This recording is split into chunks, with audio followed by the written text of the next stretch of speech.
Wowiana wowieye wasanso ede wani echiremu ewo Weija Leprosarium ene enkre wo ho wei eye emeritus doctor engineer Kwadwo Safo nanfofo wona wonimu no wo mnom keka wo monsa sensu kopie ehormo bi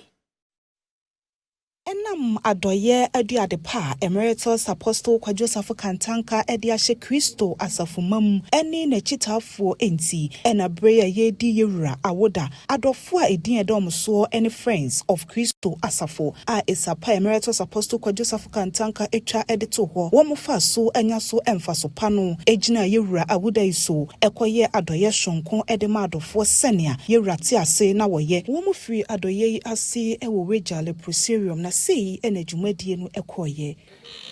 de asida bema erade se me brother o kasai no o si inchechire a odi amawom na ni ameka ne se katanka lives on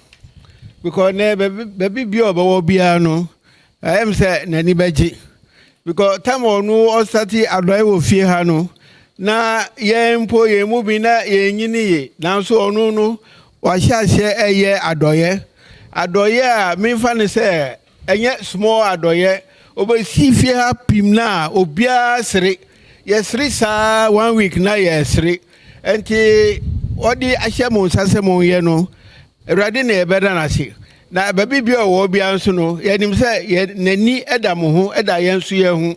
na onyame enhyira no na enhyira wo ma odi ekire agya wom na bibia enko jojo mintimi kobo amane bia emfa Weija Leprosarium ho emfa mamo esanse eyemu fie ni ha na niamoye no yamia de beton super agumuso ye de mamo wo eja oba ane sunsun kunkuru dim nti no amen ya fam na opia mensa. I come from BA. If you know me, I know you will. If you know me, I know you are. If you don't know me too, I don't know you are. Sure. If you know me, I know you are. You know me, I know you are. If you don't know me too, I don't know you are. Uni mi a meaning, uni mi a meaning, so ni mi a meaning, uni mi